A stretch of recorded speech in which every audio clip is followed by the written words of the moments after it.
CM Chandrababu ఆదేశం CBI SIT charge షీట్లతో ప్రజలు ఇక మన మాటలకు నమ్మని పరిస్థితి ఏర్పడింది. అందుకే రాష్ట్ర ప్రభుత్వ పరిధిలో మళ్ళీ విచారణ చేద్దాం, ఈ లోపు వైఎస్ఆర్సీపీపై ఎదురుదాడి ఇంకా పెంచాలని నిర్దేశం అన్నటువంటిది హైలైట్ చేశారు. అట్లాగే 87,000 కిలోల కల్తీ నెయ్యిని కొని ఫ్లేవర్ కలిపి దురాగతం చేసింది గత టీడీపీ హయాంలోనే నెయ్యి కల్తీ అంటూ బోలేబాబాని తీసుకొచ్చిన చంద్రబాబు సర్కార్ వైఎస్ఆర్సీ ప్రభుత్వంపై చేసిన ప్రచారం కూడా వాస్తవం తేల్చిన సిబిఐ సిట్ సుప్రీంకోర్టు సిట్ రిపోర్టుపై మళ్లీ విచారణకు అధికారం ఈ సర్కార్కి లేదు. అడ్డంగా దొరికిపోయిన చంద్రబాబు తప్పిదాన్ని కప్పుచ్చుకునేందుకు కొత్త డ్రామా.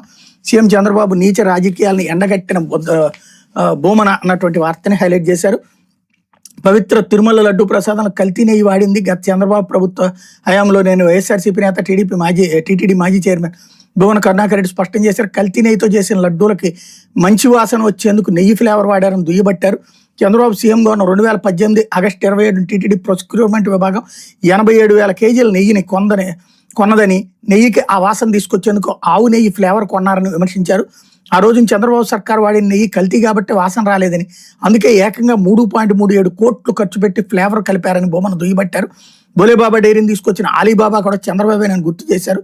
జంతు కొవ్వు, చేప నూనె కలిపిన నెయ్యి వాడారని గత వైఎస్ఆర్సీ ప్రభుత్వంపై దుష్ప్రచారం చేసి సీఎం చంద్రబాబు అందులో ఏమాత్రం వాస్తవం లేదని సిబిఐ సిట్ ఛార్జ్ షీట్తో అడ్డంగా దొరికిపోయి ఇప్పుడు తన తప్పును కప్పించుకునేందుకు నానా పాటలు పడుతున్నారని ఎద్దేవా చేశారు. నెయ్యిలో ఏ కొవ్వు కలవలేదని దేశ సర్వోన్నత న్యాయస్థానం సుప్రీంకోర్టు నియమించిన సిట్ చెప్పిన మళ్లీ ప్రభుత్వం ప్రత్యేక విచారణ చేయించాలని నిర్ణయించడం ఇందుకు నిదర్శనమని ఆయన వెల్లడించారు. ప్రభుత్వానికి చేతనైతే సిట్ రిపోర్టు తప్పని సుప్రీంకోర్టును ఆశ్రయించి అక్కడ రుజువు చేయాలని సవాల్ విసిరారు. సుప్రీం నియమించిన సిట్ రిపోర్టుపై ప్రభుత్వం తిరిగి విచారణ చేపట్టడం తగదని పేర్కొన్నారు. తిరుపతిలోని క్యాంప్ కార్యాలయంలో ఆయన మీడియాతో మాట్లాడారంటూ సుప్రీంకోర్టు నియమించిన సిట్ అధికారుల్ని సీఎం చంద్రబాబు పిలిపించుకోవడం అసాధారణ విషయం. వాళ్ళ దగ్గర నుంచి 11 పేజీల నివేదిక తీసుకుని సుదీర్ఘమైన చర్చ చేశామని మంగళవారం కేబినెట్ భేటీ నుంచి బయటకు వచ్చిన మంత్రులు చెప్పారు. చంద్రబాబును కాపాడడానికి ఆయన చెప్పిన అబద్ధాన్ని కప్పిపుచ్చడానికే వీళ్ళ ప్రయాస. చంద్రబాబు అధికారంలోకి రాగానే 2024 సెప్టెంబర్ 20న గత ప్రభుత్వంలో తిరుమల ప్రసాదం తయారీకి జంతు నెయ్యి కలిపిన నెయ్యి వాడారని అబద్ధపు ఆరోపణలు చేశారు. దీనిపై వాస్తవాలు నిగ్గుదేల్చాలని పూర్వ టీటీడీ చైర్మన్ వైవి సుబ్బారెడ్డి సుప్రీంకోర్టును ఆశ్రయించారు. దీంతో ఏ విషయమూ నిర్ధారణ కాకుండా జంతు కొవ్వంటూ భక్తుల మనోభావాలు దెబ్బతినే వ్యాఖ్యలు చేయొద్దంటూ చంద్రబాబును తప్పుపట్టిన సుప్రీంకోర్టు ఈ వ్యవహారంపై సిట్ ఏర్పాటు చేసింది. సిట్ తన ఛార్జ్ షీట్లో జంతు కొవ్వు, చేప నూనె కలిపినట్టు ఎక్కడా చెప్పలేదు. అయినా చంద్రబాబు ఈ ఛార్జ్ షీట్పై సంతృప్తి చెందకుండా కేబినెట్ సమావేశంలో నెయ్యి విషయంలో ప్రత్యేక విచారణ చేయబడుతుంటే మంత్రులతో బయట ప్రకటన చేయించారు. సుప్రీంకోర్టు నియమించిన సిట్ రిపోర్ట్ కాకుండా మళ్లీ విచారణ చేయించాలన్న నిర్ణయం పూర్తిగా తప్పు. సిట్ వేదికపై విచారణ జరిపే అధికారం రాష్ట్ర ప్రభుత్వానికి లేదు. ఈ బోలేబాబా డైరీని తెచ్చింది చంద్రబాబు. 2018లోనే బోలేబాబా డైరీ రంగప్రవేశం చేసింది. దాదాపు 87,000 కేజీల నెయ్యి ఈ కంపెనీ సరఫరా చేసింది. ఈ విషయం స్పష్టంగా సిబిఐ నివేదికలోనే ఉంది. కానీ దాన్ని వదిలేసి మా హయాంలో నెయ్యి సరఫరా చేసినట్టు తప్పుడు ఆరోపణలు చేస్తున్నారు. బోలేబాబాకు ముందున్న హర్ష్ ఫ్రెష్ డైరీ, ఈ డైరీకి అనుమతి ఇచ్చిన చంద్రబాబు ప్రభుత్వమే. బీజేపీ మంత్రి సత్యకుమార్ యాదవ్కి ఇప్పుడు బోలేబాబాని తెచ్చిన అలీబాబా ఎవరో తెలిసిందని అనుకుంటున్నాం. ఈ సిట్ విచారణలో 2019-24 మధ్య కాలానికి వేశారు.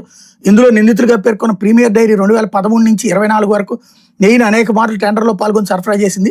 మీకు నిజంగా తిరుమల శ్రీవారి మీద భక్తి ఉంటే మీ గత ప్రభుత్వంలో సరఫరా అయిన నెయ్యి పైన విచారణ చేయించాలి.